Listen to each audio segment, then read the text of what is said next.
तो MP board के class 12 के विद्यार्थियों, देखिए आज की इस क्लास में हम वार्षिक परीक्षा के लिए कक्षा 12वीं के विषय भौतिक शास्त्र के टॉप 100 क्वेश्चन कंप्लीट करेंगे। और देखिए क्वेश्चन नंबर 6 से लगाकर क्वेश्चन नंबर 19 तक के सारे प्रश्न आपके टॉप 100 क्वेश्चन में आ जाएंगे। तो चलिए बिना किसी डाउट के वीडियो को हम शुरू करते हैं। तो देखिए पहला प्रश्न है कि कूलाम की व्युत्क्रम वर्ग नियम की सीमाएं लिखिए। तो पहला प्रश्न क्या है कि कूलाम के व्युत्क्रम वर्ग नियम की सीमाएं लिखिए। तो यहाँ पे कूलाम की व्युत्क्रम वर्ग की सीमाएं बतानी है। दूसरा प्रश्न है विद्युत आवेश के मूलभूत गुण लिखिए। ठीक है, दूसरे प्रश्न में है आपका कि विद्युत आवेश के मूलभूत गुण बताने हैं। तीसरा है विद्युत फ्लक्स क्या है, इसका एसआई मात्रक लिखिए। ठीक है, तीसरे प्रश्न में आपको विद्युत फ्लक्स की परिभाषा देनी है, साथ में उसका एसआई मात्रक भी लिखना है। चौथा प्रश्न है कि विद्युत द्विध्रुव आघूर्ण की परिभाषा लिखिए। ठीक है, चौथे प्रश्न में विद्युत द्विध्रुव आघूर्ण की परिभाषा बतानी है। पांचवा आवेश संरक्षण का सिद्धांत बताइए। छठा प्रश्न है दो बल रेखाएं एक दूसरे को कभी प्रतिच्छेद नहीं करती क्यों। ठीक है, छठा प्रश्न क्या है, मोस्ट इम्पोर्टेंट है कि दो बल रेखाएं एक दूसरे को कभी प्रतिच्छेद नहीं करती है, ऐसा क्यों। सातवां है विद्युत फ्लक्स क्या है, विद्युत फ्लक्स कितने प्रकार का होता है। ठीक है, तो विद्युत फ्लक्स की परिभाषा देनी है आपको, साथ में विद्युत फ्लक्स कितने प्रकार का होता है ये आपको बताना है। ठीक है, विद्युत फ्लक्स आपका दो प्रकार का होता है मैम, एक तो धनात्मक और एक आपका ऋणात्मक। ठीक है, चलिए आठवां है विद्युत द्विध्रुव को विद्युत क्षेत्र में घुमाने में किए गए कार्य की गणना कीजिए। ठीक है, तो आठवां प्रश्न क्या है कि विद्युत द्विध्रुव को विद्युत क्षेत्र में घुमाने में किए गए कार्य की गणना की। कोई सा भी आपका विद्युत द्विध्रुव है जिसको विद्युत क्षेत्र में घुमाने में जो टाइम आपका लगा, जो समय लगा, उसकी आपको गणना करनी है। नवा प्रश्न है कि किसी विद्युत द्विध्रुव के कारण निरक्षीय स्थिति में किसी बिंदु पर विद्युत क्षेत्र की तीव्रता के लिए व्यंजक ज्ञात कीजिए। तो देखिए नवा प्रश्न क्या है कि किसी विद्युत द्विध्रुव के कारण, किसी कोई सा भी आपका विद्युत द्विध्रुव है जिसके कारण निरक्षीय स्थिति में, यहाँ पर दो आपकी स्थिति होती है, एक तो निरक्षीय और एक अक्षीय स्थिति। ठीक है, तो यहाँ पे हमें विद्युत द्विध्रुव के कारण विद्युत द्विध्रुव में निरक्षीय स्थिति में किसी बिंदु पर विद्युत क्षेत्र की तीव्रता ज्ञात करनी है। ठीक है, चलिए 10वां प्रश्न है कि किसी विद्युत क्षेत्र में किसी विद्युत क्षेत्र में स्थित किसी बंद पृष्ठ के लिए गॉस प्रमेय का नियम लिखिए तथा इसे सिद्ध कीजिए। ठीक है, तो 10वां प्रश्न भी मोस्ट इम्पोर्टेंट है कि किसी विद्युत क्षेत्र में स्थित, कोई से भी विद्युत क्षेत्र में स्थित है किसी बंद पृष्ठ के लिए गॉस प्रमेय का नियम लिखना है, साथ में से सिद्ध करना है। 11वां प्रश्न है गॉस का नियम लिखिए। किसी रेखीय आवेश के कारण किसी बिंदु पर विद्युत क्षेत्र की तीव्रता इस नियम की सहायता से ज्ञात कीजिए। ठीक है, 12वां प्रश्न है विद्युत विभव किसे कहते हैं, यह अदिश या सदिश राशि है। ठीक है, तो विद्युत विभव किसे कहते हैं इसकी परिभाषा लिखनी है और बताना है साथ में कि विद्युत विभव अदिश राशि है कि सदिश राशि है। ठीक है, 13वां प्रश्न है कि किसी चालक का पृष्ठ सदैव संभव पृष्ठ क्यों होता है। 14वां प्रश्न है इलेक्ट्रॉन विद्युत क्षेत्र में उच्च विभव की ओर गति करेगा या निम्न विभव की ओर क्यों होता है ऐसा। ठीक है, ऐसा क्यों होता है कि कोई सा भी आपका इलेक्ट्रॉन है वो विद्युत क्षेत्र में उच्च विभव की ओर गति करेगा कि या निम्न विभव की ओर। ठीक है, 15वां प्रश्न है कि किसी चालक की धारिता से क्या तात्पर्य है। 16वां है चालक की धारिता को प्रभावित करने वाले कारक लिखिए। 17वां प्रश्न है कि किसी आवेशित चालक के अंदर विद्युत क्षेत्र में विद्युत विभव को स्पष्ट करना है। ठीक है, चलिए तो स्क्रीनशॉट आपने लेते चल रहे होंगे साथ में वैसे तो। ठीक है, और सारे प्रश्न के आंसर के लिए पीडीएफ हमने तैयार कर ली है। उसके लिए डिस्क्रिप्शन में, इसी वीडियो की डिस्क्रिप्शन में आपको एक नंबर मिलेंगे, आप उन नंबर पर कॉल करें, आपको जानकारी सारी मिल जाएगी। ठीक है, चलिए तो आगे है अगला प्रश्न कि सिद्ध कीजिए कि विद्युत द्विध्रुव की अनुप्रस्थ निरक्षीय स्थिति में किसी बिंदु पर विभव का मान शून्य होता है। ठीक है, तो अब यहाँ पर विभव पूछा है, तो विभव में भी आपकी दो स्थिति रहती है, एक तो निरक्षीय स्थिति और एक आपकी अक्षीय स्थिति। ठीक है, तो अक्षीय स्थिति में भी पूछ लिया जाता है कभी कभी, और कभी कभी निरक्षीय स्थिति में भी। ठीक है, तो 18वां प्रश्न क्या है कि सिद्ध कीजिए कि विद्युत द्विध्रुव की अनुप्रस्थ निरक्षीय स्थिति में किसी बिंदु पर विभव का मान शून्य होता है, ऐसा क्यों? ठीक है, ये आपको यहाँ पे सिद्ध करना है। 19वां है संधायित्र किसे कहते हैं? समांतर प्लेट संधायित्र की धारिता के लिए व्यंजक ज्ञात कीजिए। 20वां प्रश्न है श्रेणी क्रम में जुड़े 3 संधायित्रों की तुल्य धारिता के लिए व्यंजक ज्ञात कीजिए। ठीक है, श्रेणी क्रम में 3 संधायित्र जुड़े हैं, तो उनकी तुल्य धारिता के लिए व्यंजक स्थापित करना है। 21वां प्रश्न है कि 3 संधायित्र जिनकी धारिताएं क्रमशः C1, C2 और C3 है, तो समांतर क्रम में जोड़े गए तुल्य धारिता के लिए व्यंजक ज्ञात कीजिए। ठीक है, 22वां प्रश्न है कि समांतर प्लेट संधायित्र की धारिता के लिए व्यंजक स्थापित कीजिए जबकि प्लेटों के बीच या मध्य आंतरिक रूप से परावैद्युत मध्य स्थित हो। यदि परावैद्युत के रूप में धातु प्रयुक्त करें तो धारिता पर क्या प्रभाव पड़ेगा? ठीक है, क्या है प्रश्न कि समांतर प्लेट संधायित्र की धारिता के लिए एक व्यंजक स्थापित करना है जबकि प्लेटों के मध्य क्या है, आंतरिक रूप से परावैद्युत भरा हुआ है। ठीक है, परावैद्युत मध्य स्थित है उनके हो, तो यदि परावैद्युत के रूप में धातु प्रयुक्त करें तो धारिता पर क्या प्रभाव पड़ेगा? ठीक है, जो प्लेटों के बीच में आंतरिक रूप यानी कि मध्य में परावैद्युत भरा हुआ है उसकी जगह पर यदि धातु, ठीक है, धातु को प्रयुक्त किया जाए तो उस धारिता पर क्या प्रभाव पड़ेगा?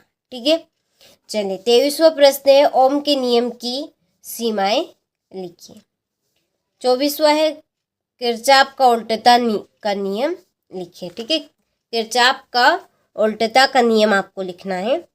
25वां है ओम का नियम लिखिए एवं धारा व विभवांतर के मध्य ग्राफ बनाइए।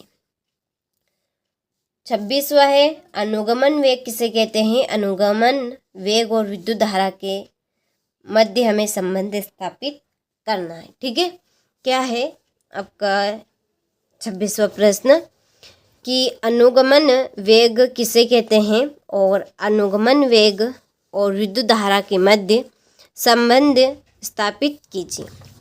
27वां प्रश्न है विद्युत वाहक बल एवं विभवांतर में अंतर स्पष्ट कीजिए। 28वां है किसी सेल के विद्युत वाहक बल है यहाँ पे आपका। ठीक है, विद्युत वाहक बल। ठीक है, विद्युत वाहक बल विभवांतर आंतरिक प्रतिरोध में संबंध स्थापित कीजिए। ये प्रश्न आपसे इस तरह से पूछ लिया जाए कि सेल के आंतरिक प्रतिरोध को परिभाषित कर इसके लिए सूत्र व्युत्पन्न कीजिए। ठीक है, चलिए 29वां प्रश्न है किरचॉफ के नियमों की सहायता से व्हीटस्टोन सेतु के संतुलन के लिए शर्तें स्थापित कीजिए। ठीक है, 30वां है ओमी एवं अनओमी प्रतिरोध को समझाइए। 31वां है एक एम्पियर को परिभाषित कीजिए। क्या होगा यदि वोल्टमीटर को परिपथ के श्रेणीक्रम में जोड़ दें। ठीक है, एक एम्पियर को आपको परिभाषित करना है और क्या होगा यदि वोल्टमीटर को परिपथ के श्रेणीक्रम में जोड़ दिया जाए तो। 32वां है धारामापी में चुंबक के ध्रुव अवतल के क्यों बनाए जाते हैं। ठीक है, जो धारामापी है उसमें चुंबक के ध्रुव अवतल क्यों बनाए जाते हैं। 33वां है एक आदर्श वोल्टमीटर का प्रतिरोध कितना होना चाहिए और क्यों। ठीक है, एक आदर्श वोल्टमीटर का प्रतिरोध कितना होना चाहिए और क्यों होना चाहिए इतना, ये आपको बताना है। चलिए 34वां है बायो सेवर्ट के नियम की व्याख्या कीजिए। 35वां है कि फ्लेमिंग के दाएं बाएं हाथ के नियम को समझाइए। ठीक है, चलिए तो लगभग आपके 35 प्रश्न हो चले हैं। देखिए इन सारे प्रश्नों के आंसर की PDF हमने तैयार कर ली है। उसके लिए डिस्क्रिप्शन में आपको हमने नंबर दे ही रखे हैं, आप उन नंबर पे कॉल कर लीजिए या व्हाट्सएप पे मैसेज कर लीजिए। देखिए कॉल करेंगे तो अच्छा रहेगा, आपको पूरी जानकारी दे दी जाएगी, आपको कहाँ से कैसे PDF इसकी मिलेगी। ठीक है, तो आप कॉल कर लीजिएगा। इसके बाद में है आपका 36वां प्रश्न कि एक एम्पियर का परिपथी नियम लिखिए। ठीक है, एक एम्पियर का परिपथी नियम बताना है। 37वां प्रश्न है लॉरेंज बल क्या है, इसके लिए आवश्यक व्यंजक ज्ञात कीजिए। किस अवस्था में यहाँ न्यूनतम और किस अवस्था में अधिकतम होता है। ठीक है, तो लॉरेंज बल क्या है इसकी आपको परिभाषा लिखनी है और इसके लिए आवश्यक व्यंजक भी बताना है और साथ में आपको ये भी बताना है कि किस अवस्था में यहाँ न्यूनतम होता है और किस अवस्था में ये अधिकतम होता है। ठीक है, चलिए आगे है विद्युत बल एवं चुंबकीय बल में अंतर स्पष्ट कीजिए। 39वां है आमीटर एवं वोल्टमीटर में अंतर स्पष्ट करना है। 40वां प्रश्न है शंट क्या है, इसका सिद्धांत, उपयोग एवं लाभ और हानि बतानी है। ठीक है, शंट की परिभाषा देनी है, साथ में इसका सिद्धांत बताना है, उपयोग बताने हैं, लाभ और हानि, ये सारी चीज़ें आपको कंप्लीट कर लेनी है। ठीक है, आपसे शंट की परिभाषा 2 नंबर में पूछी जा सकती है, परिभाषा और सिद्धांत 3 नंबर में पूछा जा सकता है। परिभाषा और 3 उपयोग हो गए आपके, 4 उपयोग हो गए तो 5 नंबर का प्रश्न आपका बन गया। तो इस तरह से आपको शंट का पूरा चैप्टर कंप्लीट कर लेना है क्योंकि एक प्रश्न इसमें से ज़रूर आपका आएगा। ठीक है, चलिए तो 41वां आपका प्रश्न है चल कुंडली धारामापी को आमीटर और वोल्टमीटर में कैसे परिवर्तित किया जाता है। 42वां प्रश्न है कि दृढ़ चुंबक एवं धारावाही परिनालिका में अंतर लिखिए। अनुचुंबकी, प्रतिचुंबकी एवं लोहा चुंबकी पदार्थ में 3 अंतर बताइए। 44वां प्रश्न है नरम लोहा एवं फौलाद में अंतर बताइए। 45वां है चुंबकीय क्षेत्र की तीव्रता से आप क्या समझते हैं। 2 क्षेत्र रेखा एक दूसरे को कभी क्यों नहीं काटती हैं। चलिए 46वां प्रश्न है कि लेंज का नियम लिखिए एवं समझाइए कि इस नियम की सहायता से प्रेरित धारा की दिशा किस प्रकार ज्ञात की जा सकती है। ठीक है, तो लेंज का नियम समझाना है, साथ में इस नियम की सहायता से प्रेरित धारा की दिशा किस प्रकार ज्ञात की जा सकती है ये आपको बताना है। ठीक है, चलिए 47वां प्रश्न है चुंबकीय फ्लक्स किसे कहते हैं, इसका मात्रक लिखने। ठीक है, चुंबकीय फ्लक्स क्या है, कैसे भी प्रश्न पूछा जा सकता है, ऐसा नहीं कि चुंबकीय फ्लक्स किसे कहते हैं ये पूछा जाएगा आपसे, इस तरह से पूछा जा सकता है चुंबकीय फ्लक्स क्या है, चुंबकीय फ्लक्स से आप क्या समझते हैं। इसके बाद में चुंबकीय फ्लक्स की परिभाषा दीजिए, साथ में इसका मात्रक बताइए। ठीक है, तो देखिए आपके क्वेश्चन नंबर 6 से लगाकर 19 तक के जितने भी आपके क्वेश्चन हैं वो सारे के सारे मैं आपको एक ही वीडियो में कंप्लीट करा रही हूँ। इन टॉप 100 क्वेश्चन में से ये आपके क्वेश्चन नंबर 6 से लगाकर क्वेश्चन नंबर 19 तक के सारे ही प्रश्न फंस जाएंगे। ठीक है, पूरे ही आपके आ जाएंगे। तो टॉप 100 क्वेश्चन हम कंप्लीट कर रहे हैं। तो सारे की PDF आपको हमारी एप्लीकेशन के ऊपर मिल जाएगी। उसके लिए हमने आपको जो डिस्क्रिप्शन में नंबर दी है आप उन पे ज़रूर कॉल करें। वीडियो ख़त्म होने के बाद आपको इन सारे आंसरों की PDF मिल जाएगी। ठीक है, चलिए तो आगे बढ़े। 48वां प्रश्न है, लेंज नियम क्या है? लेंज का नियम क्या है? यह नियम किस नियम के अनुकूल है, ये आपको बताना है। 39वां प्रश्न है, स्वप्रेरण एवं अन्योन्य प्रेरण किसे कहते हैं? अंतर स्पष्ट कीजिए। 50वां प्रश्न है, स्वप्रेरकत्व किसे कहते हैं? स्वप्रेरण गुणांक का मात्रक लिखिए। ठीक है, स्वप्रेरकत्व किसे कहते हैं ये बताना है और स्वप्रेरण गुणांक का मात्रक लिखना है। तो देखिए 50+ क्वेश्चन हो चुके हैं, 50+ क्वेश्चन और आपके बचे हैं केवल मात्र। तो ये आपके 50+ क्वेश्चन यहाँ तक मैंने आपको बता दी है। चलिए आगे अब 50+ क्वेश्चन और कंप्लीट हम करेंगे। तो ये आपका 51 है, यानी कि 51वां प्लस प्रश्न कि किसी धारावाहिक कुंडली में संचित ऊर्जा का व्यंजक ज्ञात कीजिए। 52वां प्रश्न है, किसी लंबी परिनली का स्वप्रेरकत्व हेतु व्यंजक ज्ञात कीजिए एवं बताइए कि यह किन किन कारकों पर निर्भर करता है। ठीक है, 53वां प्रश्न है, स्वप्रेरण किसे कहते हैं? दो परिनलिकाओं के अन्योन्य, यहाँ पे आपका या है। ठीक है, कहीं कहीं पर थोड़ी सी लिखने में मिस्टेक हो गई है तो आप उनको सुधार लें।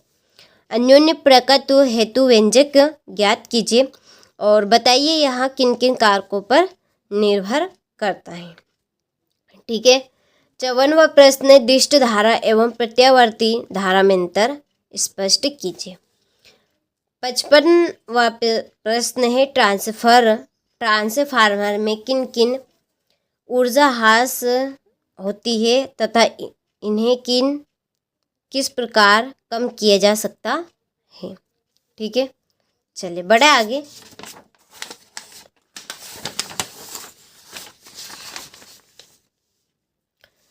चलिए तो ये है हमारा 56वां प्रश्न कि ऊंचाई एवं अपचाई ट्रांसफार्मर में अंतर स्पष्ट कीजिए।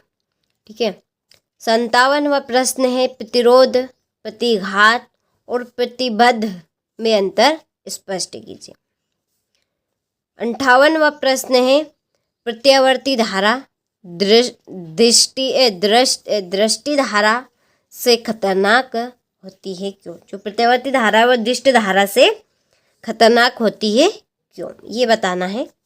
चलिए 60वां प्रश्न है, अनुनादी परिपथ क्या है? यदि एक प्रत्यावर्ती धारा परिपथ में एल प्रेरकत्व, सी धारिता और प्रतिरोध आर प्रत्यावर्ती विभव स्रोत से श्रेणी क्रम में जुड़े हैं। ठीक है, यहाँ पे आपका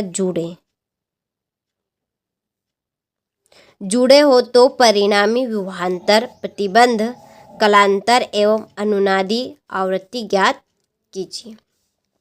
ठीक है, क्या है प्रश्न? बहुत ही इम्पोर्टेंट प्रश्न है। अनुनादी परिपथ क्या है? यदि एक प्रत्यावर्ती धारा परिपथ में एल प्रेरकत्व है, सी धारिता, प्रतिरोध आर, तो प्रत्यावर्ती विभव स्रोत से श्रेणी क्रम में जुड़े हो तो परिणामी विभवांतर बताना है, प्रतिबंध, कलांतर एवं अनुनादी आवृत्ति ज्ञात करनी है। ठीक है, 61वां प्रश्न है, डायनेमो क्या है? प्रत्यावर्ती धारा डायनेमो का वर्णन कीजिए। वर्णन करना है, सिद्धांत, चित्र और मुख्य भागों के नाम लिखते हुए कार्यविधि सहित समझाइए। ठीक है, तो ये आपके जो बड़े बड़े प्रश्न हैं ये आपके 4 नंबर के और 5 नंबर के लगभग के प्रश्न हैं। ठीक है, ये आपसे 4 नंबर और 5 नंबर के अंतर्गत पूछे जाएंगे।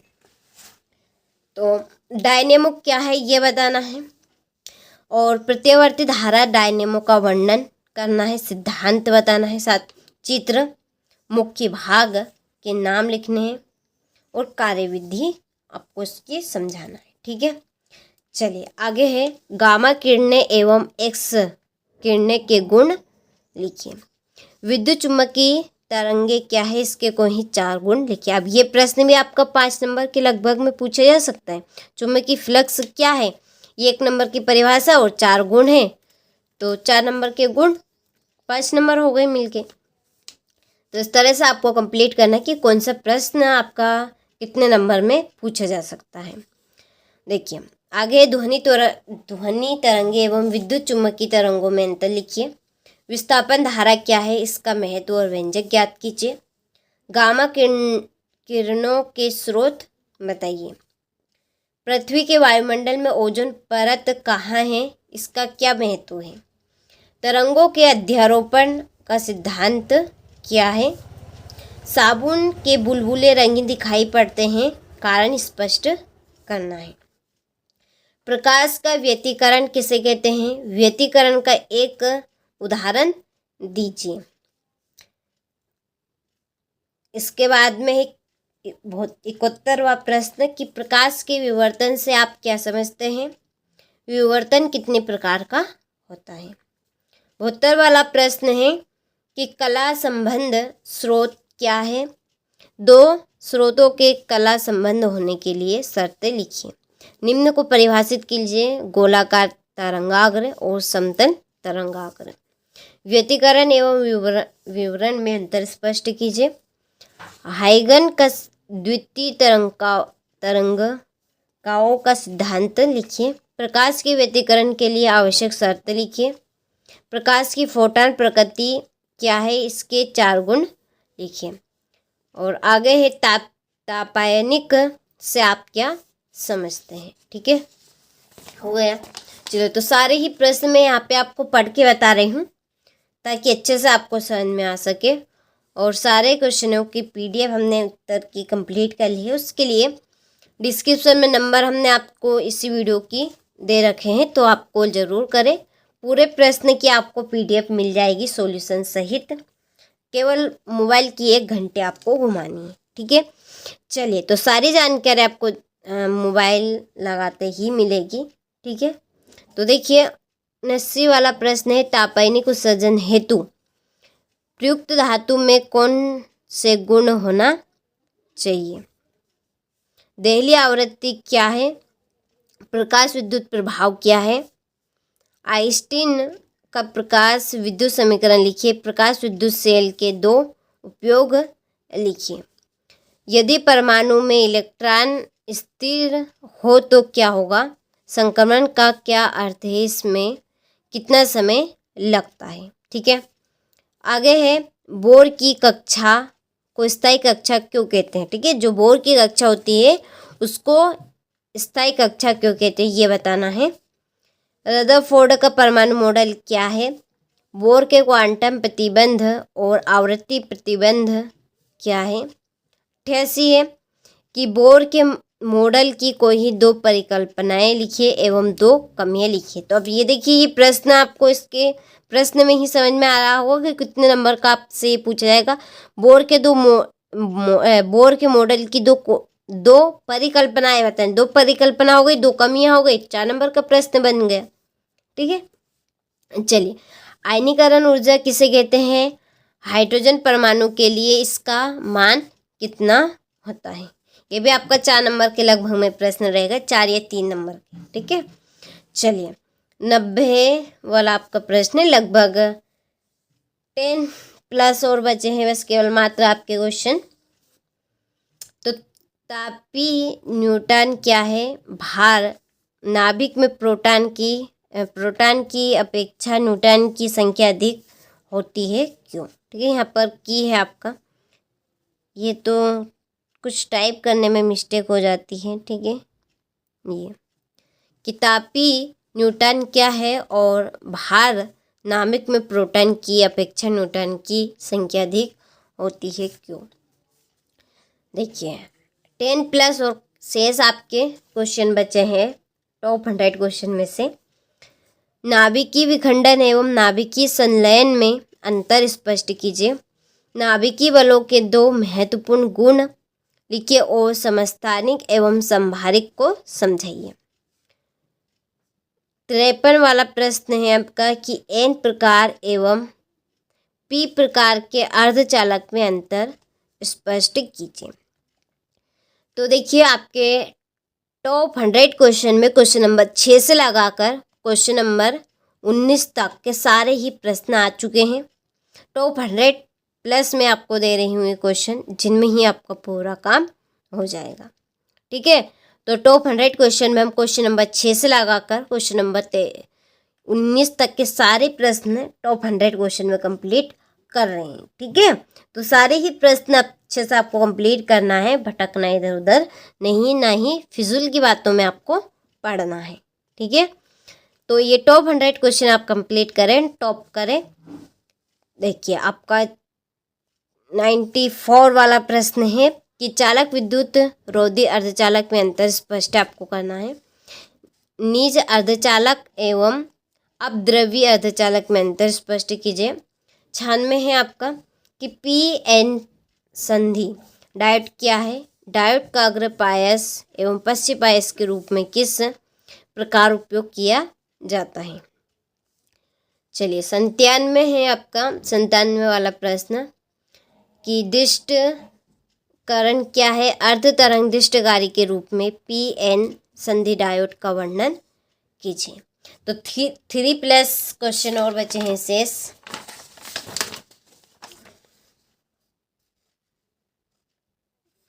चलिए 98 आपका पी प्रकार के अर्धचालक को ऊर्जा बैंड के पदों में समझाइए एवं एन प्रकार के अर्धचालक को ऊर्जा बैंड के पदों में समझाइए। ठीक है, 99 है अर्धचालक क्या है। किन्हीं 2 अर्धचालकों के नाम लिखिए। अर्धचालक को गर्म करने पर उसकी विद्युत चालकता किस प्रकार प्रभावित होती है, ये आपको बतानी है। ठीक है, चलिए क्या हमारा 99 प्लस क्वेश्चन कि अर्धचालक क्या है, किन्हीं 2 अर्धचालकों के नाम लिखने हैं। तो प्रश्न आपको गौर से ज़रूर पढ़ना पहले कि प्रश्न में क्या क्या पूछा गया है, उस तरह से फिर आपको कंप्लीट करना है। तो अर्धचालक को गर्म करने पर उनकी विद्युत चालकता किस प्रकार प्रभावित होती है, ये आपको बताना है। ठीक है, चलिए 100। ठीक है, 100वां क्वेश्चन है सरल सूक्ष्मदर्शी एवं खगोलीय दूरदर्शी में अंतर स्पष्ट कीजिए। ठीक है, सरल सूक्ष्मदर्शी एवं खगोलीय दूरदर्शी में अंतर। हमें देखिए और भी 2 क्वेश्चन लगे थे आगे, तो हमने लिख दिए यहाँ पर 2 प्रश्न 8 प्लस आपके 101। ठीक है, प्रिज्म के पदार्थ का अपवर्तनांक ज्ञात करने का व्यंजक प्राप्त आपको करना है। और आखिरी लास्ट प्रश्न केवल मात्र कि पतले लेंस के लिए निर्माता सूत्र 1/a बराबर ब्रैकेट में u-1 ब्रैकेट में 1/r1 प्लस 1/r2 को निगमित कीजिए। ठीक है, ये आपको सिद्ध करना है। तो ये है आपका यहाँ पे पूरे टॉप 100 क्वेश्चन से प्लस 2 क्वेश्चन आगे जो मैंने आपको पूरे एक ही वीडियो में कंप्लीट करवा दिए हैं। तो सारे ही क्वेश्चनों का आपने अच्छे से स्क्रीनशॉट ले लिया होगा। तो देखिए इसी तरह से हम आपकी बायोलॉजी के और केमिस्ट्री के भी टॉप 100 क्वेश्चन कंप्लीट करेंगे। यदि आप चैनल के ऊपर पहली बार हो तो चैनल को सब्सक्राइब करें, नोटिफिकेशन ऑन करके रखें, जैसे ही वीडियो आए आपके पास उसकी नोटिफिकेशन पहुंच सके। और यदि आप हमारे एप्लीकेशन के साथ नहीं जुड़े हैं तो जुड़ जाइए। उसके लिए आपको अपने डिस्क्रिप्शन में नंबर दी है, आप उन नंबर पर कॉल करें, आपको पूरी जानकारी मिल जाएगी। ठीक है, चलिए तो ये हमने फिजिक्स के टॉप 100 क्वेश्चन कंप्लीट कर ली है आज की इस क्लास में। आने वाली क्लास में हम बायोलॉजी के देखेंगे, फिर केमिस्ट्री के देखेंगे, या कोई से भी आपके आ सकते हैं। आप चैनल के ऊपर पहली बार हो तो सब्सक्राइब ज़रूर करें, नोटिफिकेशन ऑन करके रखें। आपके पास वीडियो की नोटिफिकेशन पहुंच जाएगी। ठीक है, चलिए तो मिलते हैं आपसे अगले वीडियो में।